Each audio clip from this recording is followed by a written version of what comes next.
Mr. President, we just celebrated Independence Day, and rightfully so. It was a big break with the past, a big break with the whole history of the United States up until July 4th, 1776. Well, we have good news. There's another new dawn of independence, which has arrived in the United States, and that independence is growing by the day. And by independence, I'm talking about how we generate electricity in the United States. For 100 years, we were dependent upon oil, upon natural gas, upon coal as our principal source of electricity in our country, combined with nuclear generation plus some hydropower. But now, over the last 10 years, we have seen a true American revolution, which has broken out. In 2015, in terms of new electrical generation in the United States, 8,600 new megawatts of wind. And again, people say, well, what's a megawatt? Well, when you think of a big coal burning or natural gas burning electrical generating facility, that 8,600 new wind megawatts would be about 8 or 10 new electrical generating plants using coal in our country. Last year, 7,500 new megawatts of solar in the United States. 7 to 10 new coal-burning plants never had to be built because instead solar was used as the means of generating electricity in our country. And the importance of that, of course, is that all of those greenhouse gases that otherwise would have been emitted into the atmosphere from these new coal-burning facilities, these new gas-burning facilities in the United States will never happen because those plants never had to be built. Let's go back to 2015. In 2015, there were 6,000 new megawatts of natural gas electrical generation capacity in the United States that was installed, and all other electrical generating new capacity in 2015, including coal, was almost non-existent, although there was some, but very small amount. Now, let's go to this little bit of history that I think is important for the senators, the American people, to hear about. Back in 2005, let me give you an idea as to what the profile of electrical generation in America looked like. In 2005, 50% of all electrical generation in America came from coal. 20% came from nuclear. That's about the same as it is today. Natural gas was 19%. Hydropower, 5%. That's about the same as today. Oil, 3%. That's pretty much down to zero in the United States today. But wind and solar combined were less than 0.5% of all electrical generation in the United States in 2005. We had gone through the entire energy history of the United States, and that was the best we could do. 0.5%, wind and solar. Now, again, the tax breaks weren't there for wind and solar. They were there for natural gas. They were there for coal. They were there for oil. They were there for nuclear. They were not there for wind and solar. And then policies in America began to level the playing field so that wind and solar could compete. So now, by the time you reach 2015, coal is now down to only 33% of all electricity generated in the United States. Natural gas is up from 19% up to 33% from 2005. And again, natural gas emits half of the greenhouse gases that coal does when it is generating electricity in our country. Nuclear stays the same at about 20%. Hydropower is still 5 or 6%. But here's the interesting thing. All of a sudden, solar plus wind is up to 6% of all electrical generation over the last 10 years. But the interesting story is how fast wind and solar are now being added to the total mix of electricity in our country. So now let's go to 2016, this year. Here's what's on the books for this year.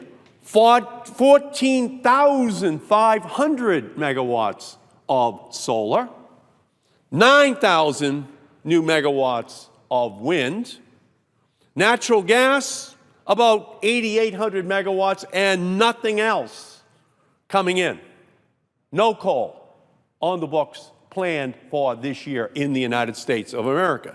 So you can see that solar and wind are on track to produce twice to 3 times as much new electricity as natural gas, and then there is no other competition. So this revolution is taking place at a very rapid rate in our country. In the year 2016, we now have 310,000 jobs in the solar industry. We have 88,000 jobs in the wind industry. In other words, we now have 400,000 people working in the wind and solar industry in the United States of America. It's on pace to have 600,000 people working in those two industries by the year 2020. We're down to 65,000 coal miners in America.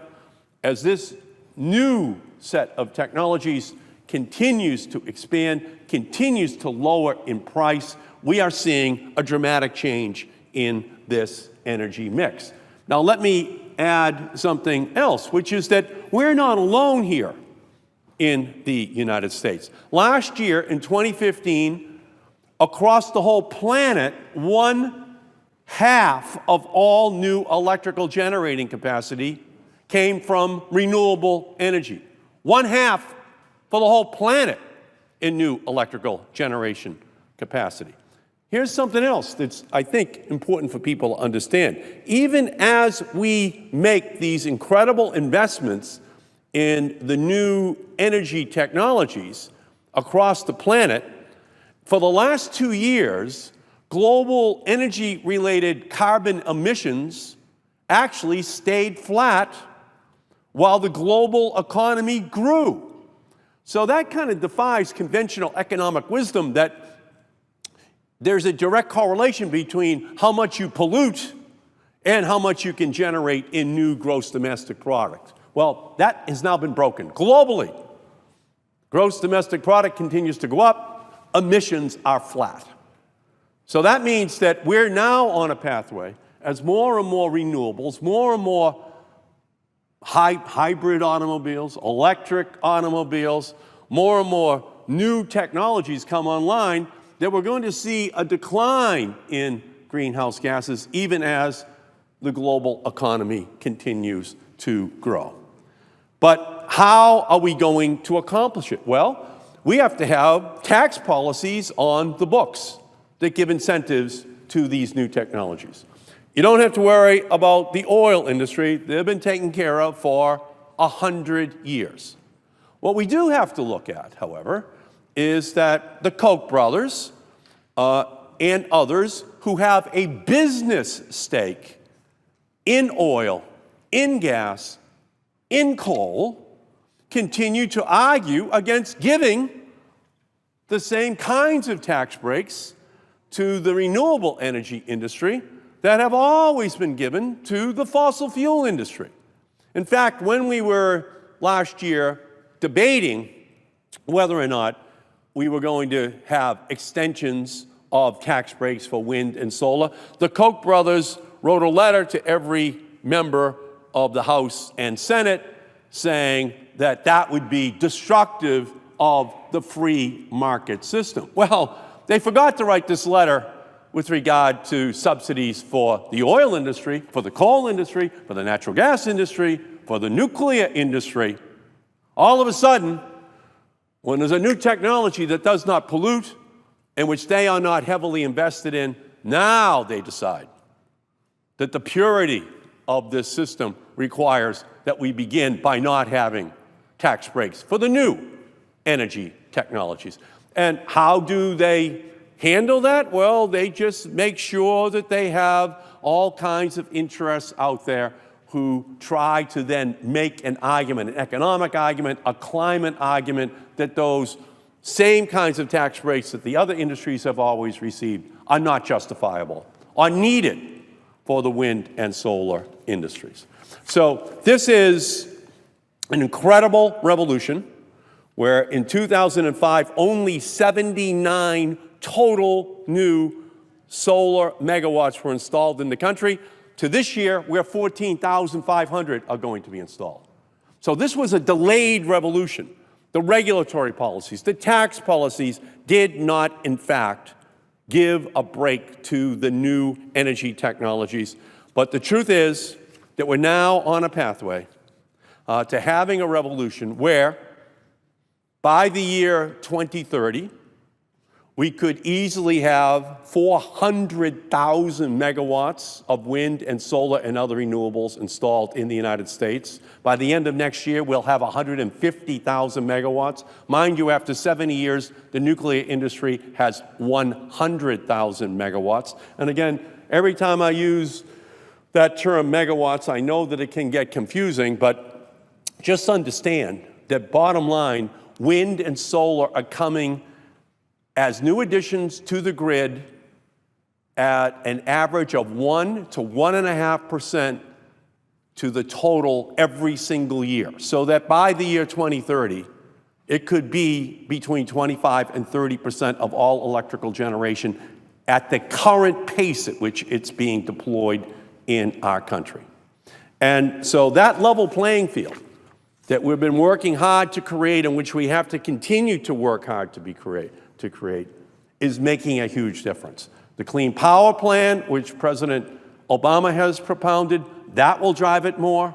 The 30 states that have renewable electricity standards as goals within their own states, that makes a big difference.